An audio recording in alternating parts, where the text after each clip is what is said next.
tahu nih Kamers, apa aja sih yang ada di teknik prep itu tadi? Yang pertama adalah poin. Poin ini adalah key message dari materimu atau pesan utamanya. Contohnya, ketika teman-teman mau menyampaikan terkait dengan effective public speaking, di awal teman-teman akan menyampaikan persiapan merupakan kunci utama dari effective public speaking. Nah, itu adalah key message-nya dari materimu. Dan R yang kedua adalah reason atau alasan.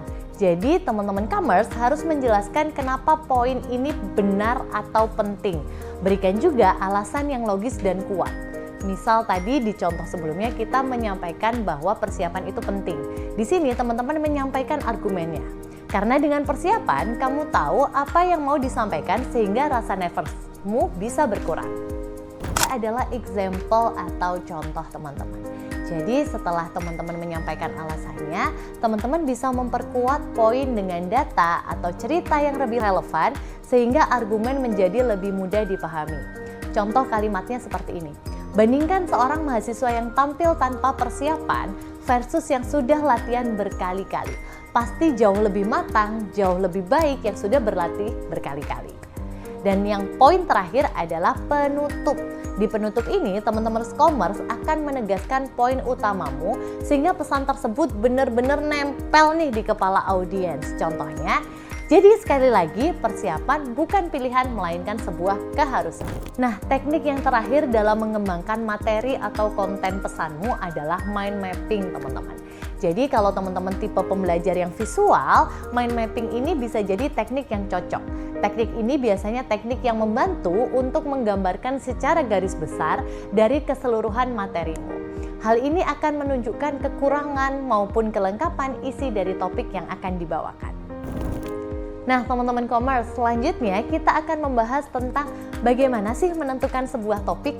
Pertama, topik perlu menyesuaikan dengan audiens yang hadir. Kedua, carilah topik yang relatable sehingga audiens merasa cocok dengan topik yang akan kalian bawakan. Nah, ada rumus nih yang simple untuk memilih sebuah topik, yaitu expertise ditambah interest ditambah audience needs. Artinya topik yang ideal adalah topik yang harus kalian kuasai, yang kalian benar-benar suka dan tentunya dibutuhkan oleh audiens kalian. Nah, akhirnya kita sampai di bagian yang paling sering diremehkan, padahal ini bagian yang paling super duper mega krusial teman-teman, yaitu know your audience. Cara menganalisis audiens kalian itu sebenarnya gampang. Kita punya rumus namanya AMP. Apa sih AMP itu? Sini-sini saya bisikin. Pertama-tama, huruf A itu mengacu pada age atau usia. Teman-teman harus tahu nih, rata-rata audiens kalian itu usianya berapa sih? Hal ini akan mempengaruhi cara berbicara kalian ke audiens kalian. Contohnya, ketika kalian mau ngomong ke mahasiswa dengan cara ngomong ke eksekutif senior, pasti tentu caranya akan berbeda. Ya. Lalu yang kedua, M untuk motivation. Kenapa sih mereka datang untuk mendengarkan kalian? Kalian perlu tahu motivasi atau harapan mereka datang ke acara kamu. Karena dari sini teman-teman bisa menyesuaikan angle penyampaiannya. Dan yang terakhir adalah P atau pain point. Artinya masalah atau ketakutan apa yang mereka hadapi. Jika teman-teman mengetahui dan menyentuh pain point mereka, maka koneksi akan berlangsung atau terbangun dengan sangat kuat. Selain AMP tadi, ada beberapa aspek yang harus diperhatikan juga oleh teman-teman Komers. Seperti jumlah dan ukuran audiensnya. Berbicara dengan audiens yang sedikit, dengan audiens yang banyak, tentu cara penyampaiannya akan berbeda.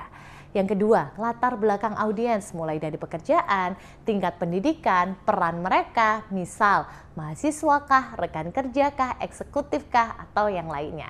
Dan juga teman-teman harus memperhatikan demografi yang lain, misal latar belakang budaya, rasio jenis kelamin jika diperlukan, dan lain sebagainya. Nah, kesimpulan dari komik kali ini adalah preparation builds confidence, yang artinya persiapan yang baik akan meningkatkan kualitas penyampaian pesan kalian yang membuat kalian menjadi lebih percaya diri. Jadi jangan lupa untuk matangkan materi kalian, kenali audiens kalian agar public speaking berjalan dengan lancar. Sekian pembahasan kita dalam sesi komik kuliah online ilmu komunikasi. Sampai jumpa teman-teman.